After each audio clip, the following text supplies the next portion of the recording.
भटकणारा मन असेल ज्ञानेश्वरीने पवित्र होतं. पवित्र ज्ञान बारीक सूक्ष्म आहे. पण महाराज म्हणतात पुन्हा प्रमाण देतात. जयाची घरी शांती पूर्ण पोळी. ज्ञानेश्वरीची पुरणपोळी चालली असेल सत्यामध्ये मग तिथं कोण पाहिजे. जयाची घरी शांती पूर्ण गोडी. जेवणात गाडा आत्माराम. आत्माराम जेवणारा गाडा पाहिजे.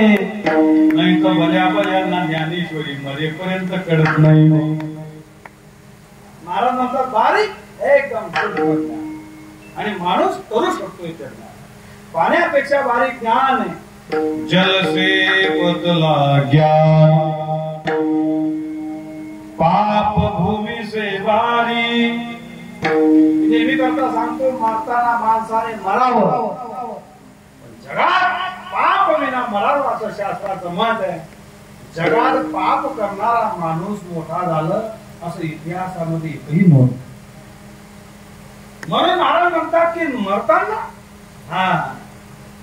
एक आणि मी प्रत्येकाला सांगतो ज्याला नरकाला जायचे असेल त्याने तुकाराम महाराजांचं प्रमाण बी घ्या. तुला महाराज नरकाला जायचे प्रमाण नरका जावे देणे पाप्या चरावे. कथा नाही गावी विठोबाची. नाही गावी विठोबाची कथा. नुसतं काळ्या पूर्णी कावळा ढोपर तितर कंकला. आज हंसचारा मोती यांचा ओरतो त्याला म्हणतात ज्ञानेश्वर महाराज कावळा. बरं त्यांना विचारावं आहे म्हणून महाराज म्हणतात की पाप भूमी से बारी. पाप भूमी से बारी. क्रोध अगन से तेज है. सूर्यापेक्षा तेज कोण आहे. या कपाळाला भी प्रमाण लिहिलं तुकाराम. गोड गोड गेले. तुका म्हणे जेव्हा उठले कपाळ तेव्हा अमंगळ योग येतो. तेव्हा अमंगळ योग येतो. कीर्तनातून घरी गेल्यावर त्याला पाणी मारा. तेव्हा अमंगळ योग येतो. तेव्हा मध्ये जेव्हा उठले कपाळ. म्हणून महाराज म्हणतात मरेपर्यंत माणसाने शांत कपाळाला पाणी. महाराज म्हणतात क्रोध अगनचे तेज कलंक काढ स्वीकारी. असणारा कपडा सुंदर आहे. हा पांढरा कपडा. हा पेटाही पांढरा आहे. मला लोकांनी विचारलं वारकरी संप्रदायामध्ये पांढरा कपडा का मुद्दा असा आहे दादा. पांढरा कपडा का घालतात याचा अर्थ असा आहे मरेपर्यंत माणसाने चारित्र्यात जगावं. ही चारित्र्याची जागा आहे. मामासाहेब दांडेकरांचे वाक्य असावं तो माणसाने मरेपर्यंत बरबटलेले पाय पुसून टाकायचे. मग समाजाला पाय पडू द्यायचा. कारण ही गाडी पवित्र मुद्दा असा आहे. मामासाहेबांनी गोड सांगितलं त्याच्या लेखनातून. तर मूळ मुद्दा असा आहे एक लागेला कपडा सुंदर आहे. कलंक जर याला लागला तर मरेपर्यंत पुसला जात नाही. महाराज म्हणतात खिशामध्ये कोळसा घातला काही कालांतराने त्याचा काळपटपणा जाईल. लागलेला कलंक जाणार नाही. महाराज म्हणतात कलंक जाणार नाही. एक कलंक भयानक आहे की जीवनामध्ये. महाराज म्हणतात दुसऱ्याचं धन आणि दुसऱ्याची स्त्री भल्या माणसाने अभ्यास करता कामा नये. मूळ मुद्दा तुम्हाला सांगून जातो दादा. एखादी वर्षी आता तुम्हाला सांगतो श्रीमद भागवत कथा चालली आहे आणि त्याच्यामध्ये दृष्टांत आहे. आजा मेरा पाप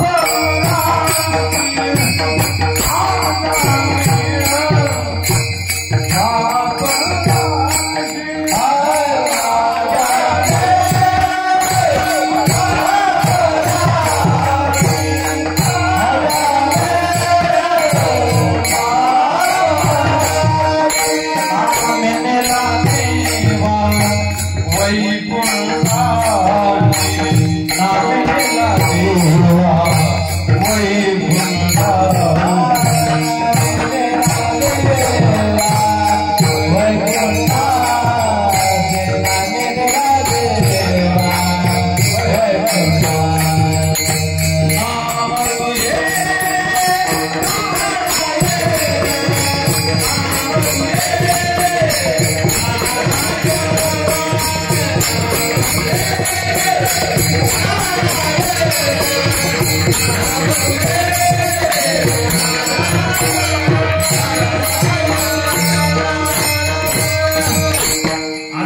भिक्षाटन करायचं आणि भिक्षाटन करत असताना बाबा नुसती गली चुकला तो म्हणजे शॉर्टकट मार्ग ऐकून आम्ही असं आलो नाही शॉर्टकट मार्ग आहे चला गली वेगळी होती हो त्या गलीतून गेला नुसतं एकच दृश्य पाहिलं हो बाईने रस झाला समाजाने वाढीत टाकला सगून जातो दादा एखाद्या माणसाला एक जीवनातला क्षण त्याचा विनाश करू शकतो जीवनातला एक क्षण माणसाची उंची सुद्धा गाठू शकतो जीवनामध्ये एक क्षण आता पतनाला नेऊ शकतो आणि एक क्षण माणसाला देव बनवू शकतो महाराजांनी सांगितलं मर्दांना माणसाने दोन पत्ते सांभाळा सांगितलं महाराजांनी जनातून माती उत्तर शरण जनातून माती उठतावली सांभाळला नाही पत्ते तर जनातून माती उठतावली तुम्ही शून्य आहात बाबांचे अनुग्रहामध्ये आहात मुद्दा सांगून जातो एखादा शेतकरी गेला दादा दृष्टांत सांगतो ऐका एखादा शेतकरी गेला सर्व शेतातली माती भरली आणि कुंभाराला सांगितलं तुम्ही याच्या विटा बनवा विटा बनवल्या आणि कुंभाराने पुन्हा विटा बनवल्या विटा झाल्या परिपक्वाला आल्या आणि पुन्हा सांगितलं त्या शेतकऱ्याने एक काम करा कुंभाराला विटा विकल्या जात नाही मग पसरून द्या आमच्या शेताची माती जशी तशी करा माती जशीच्या तशी केली त्या कुंभाराला सांगितलं विटा बनवल्यात ना माझी माती जशी होती तशी कर आणला रोटा मारला रोटा फिरव केलं 15 दिवसात बारीक आणि सांगितलं तुमची शेती तयार झाली जशी होती तशी झाली कधी नाही जशी आहे तशी कधी नाही होणार त्याच्यामध्ये माती आहे पण मातीमध्ये काय झाला बदल अगोदर होती सुपीक आता झाली नापीक कशामुळे झाली ती भाजली गेली भाजल्यामुळे आणलं बा तो गेला पेरण्याकरता त्याने पेरले मूग काही उतरले नाही लोक म्हणजे मूग का उतरले नाही उतरले का नाही त्याचं कारण असं आहे एखादी माती भाजल्यानंतर समाजातल्या लोकांची उपयोगाची नाही एखादी माती भाजल्यानंतर पिकातल्या उपयोगाची नाही एखादा माणूस जन्मात येऊन एखादा कलंक लागला महाराज म्हणतात कधी परश्री संगती जनातून माती उठता माझ्या राजाला शिवाजी महाराजांना परक्याची स्त्रीला आणि गोटी भरून पाठवली महाराज म्हणतात त्या राजांची आपण अनुयायी आहात म्हणून महाराजांनी सांगितलं की एक काम करा दादा छत्रपती शिवाजी महाराजांनी काय केलं कल्याणच्या सुभेदाराने आबाजी सोंडवणे आणि त्या स्त्रीला पकडून आणलं आणि आणल्याबरोबर राजमहालामध्ये आणलं आणि सांगितलं की एक काम राजा आम्हाला बक्षीस देईल राजा बक्षीस देईल पण राजाने पाहिलं आणि सांगितलं अरे अरे अरे अरे मी एक स्त्रीचा धर्माचं पालन करणारा जाणता राजा आहे या जगात एक बाई सोडून सर्व जगातल्या प्रजेतल्या सर्व माझ्या बहिणी आहेत अशी संज्ञा माझी आहे म्हणून हिंदू हृदय सम्राट छत्रपती शिवाजी महाराज झाले चौकात त्यांचे पुतळे झाले दुसऱ्याचा बायकोला ओटी भरून पाठवणारा जाणता राजा तुकाराम महाराजांचा शिष्य होता हे कधी विसरू नका हे जगातलं मोठं देणं आहे माझ्या तुकोबांचं कारण का राजाला सुद्धा शिकवण देणारा माझे तुकोबा या अभंगातून देत आहेत ही ताकद फक्त तुकाराम महाराजांची आहे समाजाला काय उपदेश केला दादा गोड उपदेश केला महाराज सांगितलं की एक ओटी भरून पाठवली आणि सांगितलं सकाळी उठल्यावर याला फासावर द्या याने त्या बाईला कान याला फासावर द्या तो आबाजी सोडतो कल्याणचं सुरू चालून जर जिवंत सुटत असेल तर हे स्वराज्य नाहीये ही हुकुमशाही आहे राज्यामध्ये एक मुद्दा सांगून जातो माझा राजाने काय केलं या जगात एक झालं पाहिजे महाराज या जगात कोणी स्त्रीवर अन्याय केला त्याला डायरेक्ट शिक्षा दिली बाहेर त्याला जामीन नको म्हणजे झाला पाहिजे एक मुद्दा असा आहे म्हणून कबीरदासांनी सुद्धा गोड सांगितलं आहे का नारी निंदा मत करो यारो नारी रतन की खान है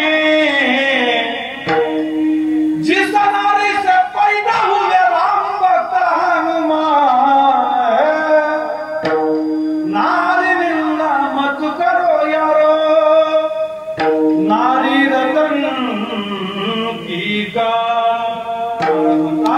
तिने आम्हाला जन्म दिलाय, तिने रामाला जन्म दिलाय, तिने साधूला जन्म दिलाय, तिने कीर्तनकाराला जन्म दिलाय.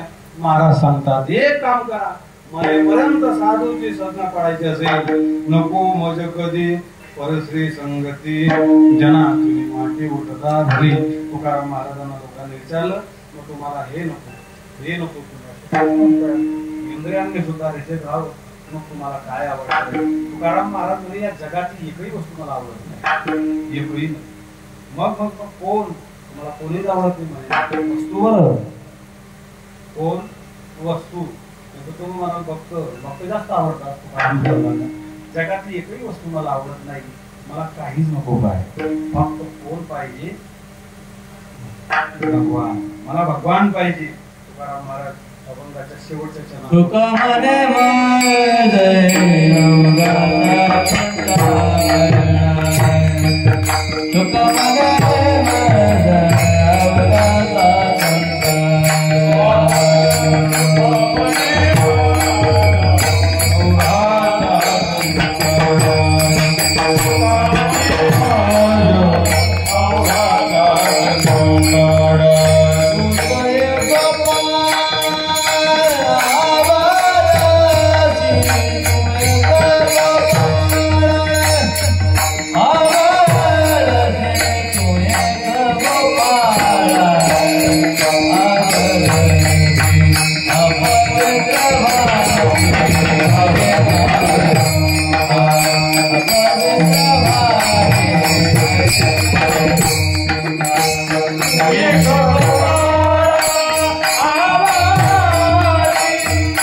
सांगू का देवा, तो इतका आवडतो पाहण्याच्या पलीकडे आवडतो. त्याला महाराज म्हणतात देव आवडला पाहिजे. देव नावाची या जगामध्ये वस्तू सत्य, बाकी सर्व मिथ्य. सत्य तू विठ्ठला, सत्य साच करी नाम विठोबाचे बरे. सार आता विचार करा उठा उठी, नाम राखण विठोबाचे. म्हणून या जगामध्ये देव सत्य, बाकी सर्व असत्य. बोलता संबंध होता असा यशोदामाई भगवंताला घेऊन बसली आणि बसल्याबरोबर यशोदामाई देवाला भगवान विचारतोय, आई मी तुला आवडतो का? यशोदामाईला विचारतो भगवान, आई मी तुला आवडतो का? आईने सांगितलं, काय कृष्ण काय विचारतोय, तुम्हाला आवडणार? खरंच आई मी तुला आवडतो का? यशोदामाई म्हणे असं काय विचारतो? भगवंताला विचारायचं होतं की यशोदामाईला पण का, त्याच्यामध्ये कारण असं होतं, आई मी तुला आवडतो का? म्हणे बेटा माईला मुलगा प्राणाच्या पलीकडे आवडतो. भगवान म्हणे खरंच का? म्हणे बिलकुल. आमच्या भगवंताने काय केलं? अग्निनारायण ऑर्डर केली, पातेले ठेवले होते भगवान तुल्यावर आणि अग्निनारायणला सांगितलं भडकाला, त्याने भडका धरला आणि दूध ओतायला लागलं. भगवंताला यशोदामाईने असं जेवण आणि काय केलं, तिकडे दूध ओतता ओतता त्याला धरून खाली टाकला आणि पळत पळत गेली आणि ते काढलं झाड आणि ते पातेलावर झाकण ठेवलं, काढलं गेलं, पुन्हा आली, रामदेव पुसला, पुन्हा देवाला उचलला. पुन्हा देवाने प्रश्न विचारला, म्हणे आई मी तुला आवडतो का? यशोदामाई म्हणे देवा हे कृष्ण असं काय विचारतो तू, मी तुला आवडतो का? तुला सांगितलं ना मी, तू मला प्राणाच्या पलीकडे आवडतो. म्हणे आई मी जर तुला प्राणाच्या पलीकडे आवडलं असतो तर तुम्हाला फरशीवर टाकीच निघल्याची का? बरोबर ना? मग देवाच्या माईची परीक्षा आहे तर आपल्या माहिती काय असेल. म्हणून महाराज सांगतात तुका म्हणे मोज अवघाचा कंटाळा, तू एक गोपाळ आवडसी ना आवडे जनधन. महाराज सांगतात तू एक गोपाळ आवडसी, अपवित्र वाणी नको माझी मुखा, त्या मुखा पराच मी. असेल वाणीचे दोष समजा. मी नेहमी का लोकांना सांगतो, बोलताना बोल, लिखाणाला चालताना बोल, कुठं असेल त्याची तपासणी. गोड आहे एकदम गोड आणि सर्व गायक वादकांचे चरणावर नतमस्तक होतो, भजनी मंडळाच्या चरणावर नतमस्तक होतो.